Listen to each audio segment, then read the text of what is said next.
بسم الله الرحمن الرحيم. وقال الله لا تتخذوا إلهين اثنين إنما هو إله واحد فإياي فارهبون.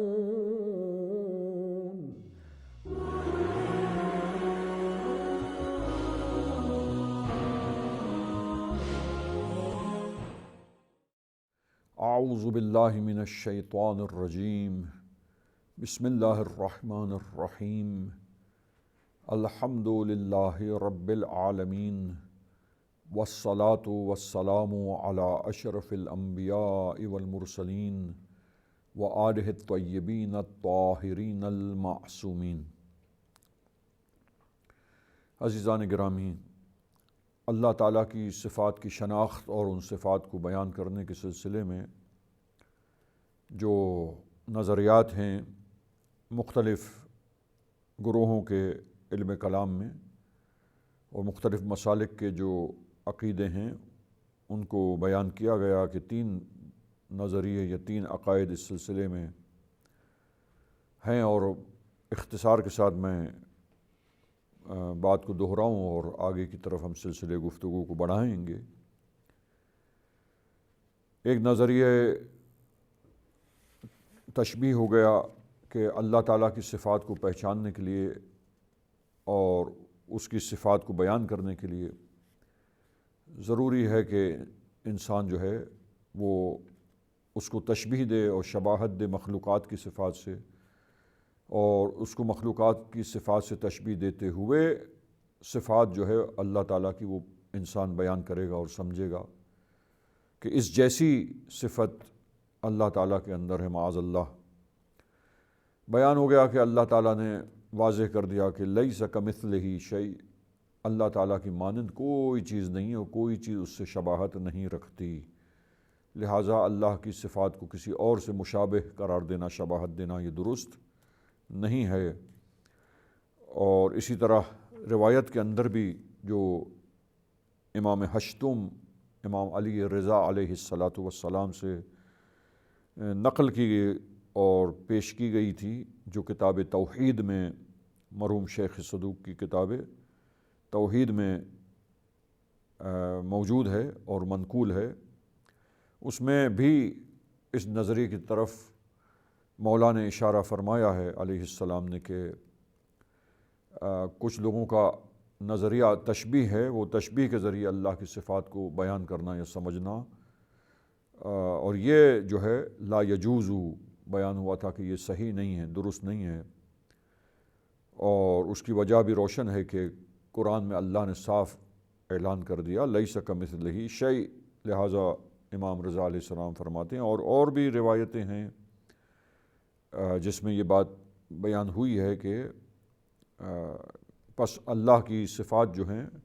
اس کو تشبیہ نہیں دینا چاہیے، جیسے اسی توحید میں ایک روایت جو منقول ہے وہ بیان ہوئی تھی کہ فمعانی الخلق عنہ منفیہ،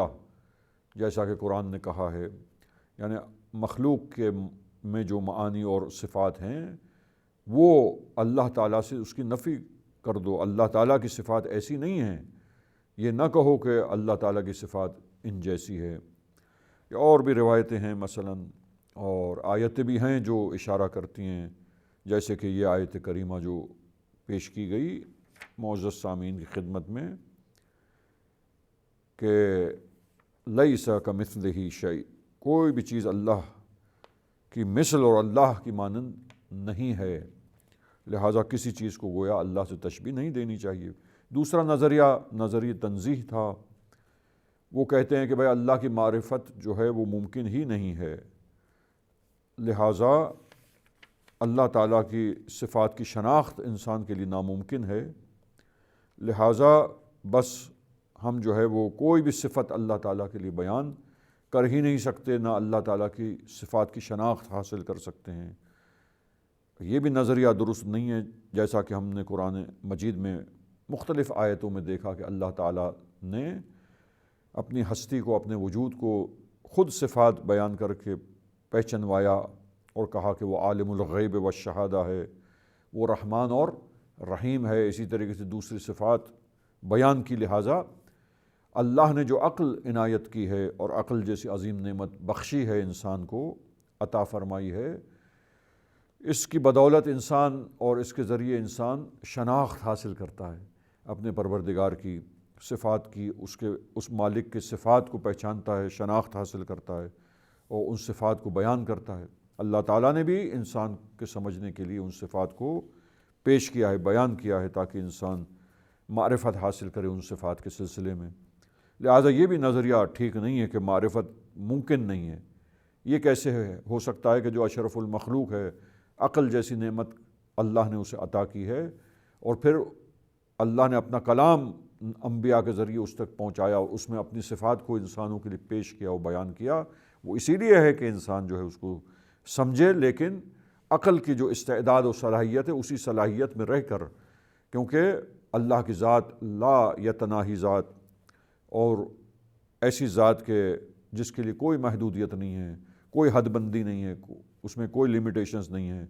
تو وہ ذات جو کمال مطلق ذات ہے اور کمال کی وہاں کوئی انتہا ہی نہیں ہے اور کوئی باؤنڈریز ادھر کمالات کی نہیں ہے، اور وہ ذات جو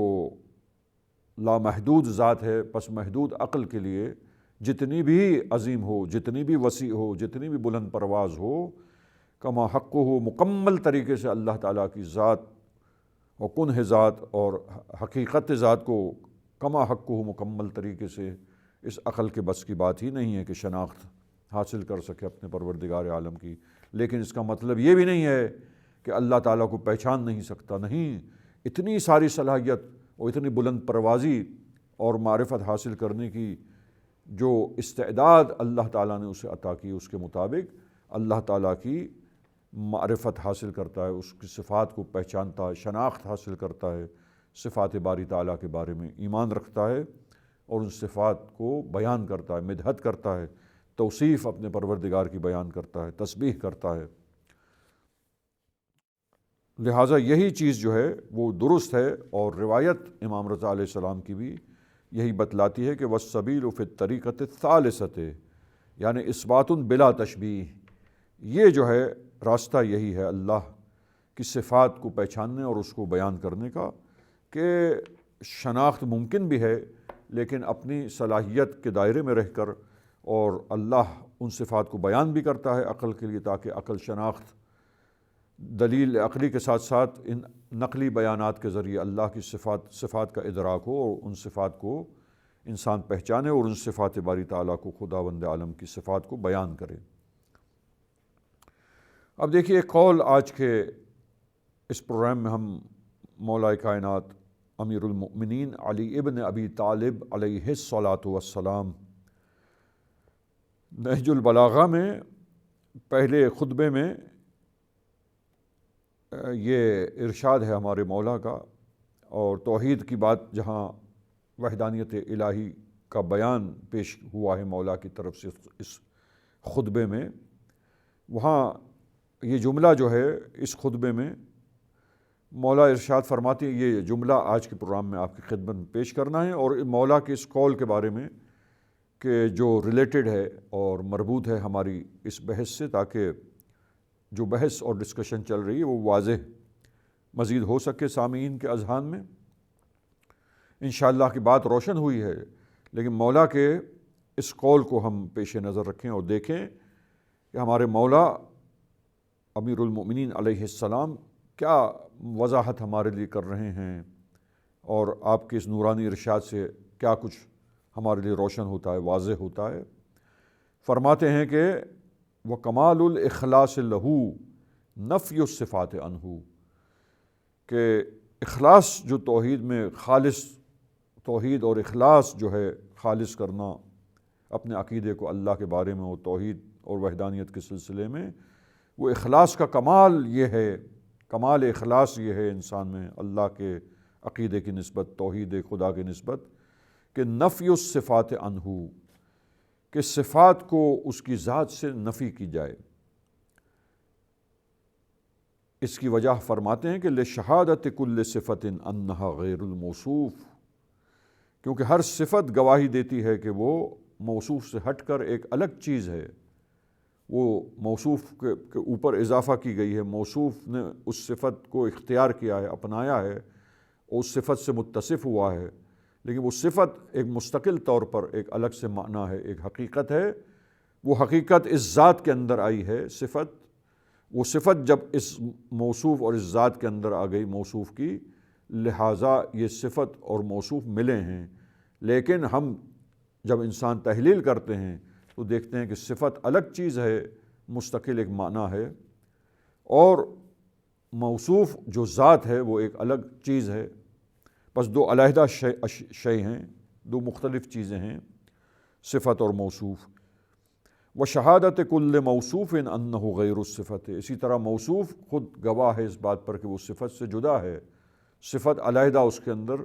ایڈ ہوتی ہے، ایڈیشن ہے، اپناتا ہے موصوف صفت کو، تو صفت سے متصف جب ہوتا ہے صفت و موصوف مل جاتے ہیں،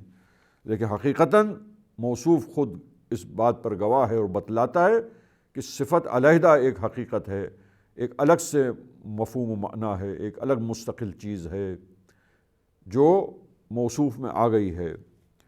فمن وصف اللہ سبحانہ فقد قرنہ، پس جس نے اللہ سبحانہ و تعالیٰ کی توصیف کی اس طریقے سے کہ صفت کو زائد بر ذات کر دیا، فقد قرنہ، پس اللہ نے اس نے گویا یہ کام کیا کہ بتحقیق گویا صفت کو اللہ کی ذات میں اضافہ کر دیا، ایڈیشن کر دیا، قریب کر دیا صفت کو موصوف سے، اللہ تعالیٰ سے۔ اور جو ایسا کرے، جو صفت کو موصوف پر اضافہ کر دے، ومن قرنہ، اور جس نے ایسا کیا کہ صفت کو اللہ کی ذات میں اضافہ کر دیا، ایڈیشن کر دیا، اور موصوف پر اضافہ کیا، زائد کر دیا، اور جس نے ایسا کیا فقط ثناہ، گویا اس نے گویا دو خدا بنا دیے، وہ تثنیہ اور دو خدا کا معاذ اللہ قائل ہو گیا۔ جس نے بھی صفت کو موصوف پر اضافہ کیا، ایڈیشن کیا، زائد قرار دے دیا، اور اس صفت کو زائد قرار دے کے اللہ کو اس صفت سے متصف کیا، اور گویا اللہ الگ ہے اور صفت اس سے جدا ہے۔ اب یہ سمجھنا ہے ومن ثناہ، اور جس نے تثنیہ کیا اور دو قرار دے دیا خدا کو، فقط جزأہ، اللہ کو جز جز کر دیا، اور اللہ تعالیٰ جو ہے وہ وحدہ ہے، ایسی ہستی ہے کہ جو دو نہیں ہے، جز جز نہیں ہے۔ انشاءاللہ صفات سلبیہ میں ہم اس پر بحث کریں گے اور گفتگو کریں گے آگے جب بڑھے گا سلسلے گفتگو، کہ اللہ کی ذات مرکب نہیں ہے۔ کیوں؟ اگر مرکب ہو اور اجزاء ہوں اللہ کی وجود میں اور اللہ کی ہستی میں، اور اجزاء پر مشتمل ہو معاذ اللہ، اللہ کی ہستی، اللہ کا وجود، اللہ ذات خداوند، تو اس کا مطلب کیا ہوگا کہ جیسے دیگر اشیاء عالم ہیں کہ ان کے اجزاء ہیں اور اجزاء سے مرکب ہوتے ہیں، تو پھر مرکب چیز ہر جز کی محتاج ہوتی ہے۔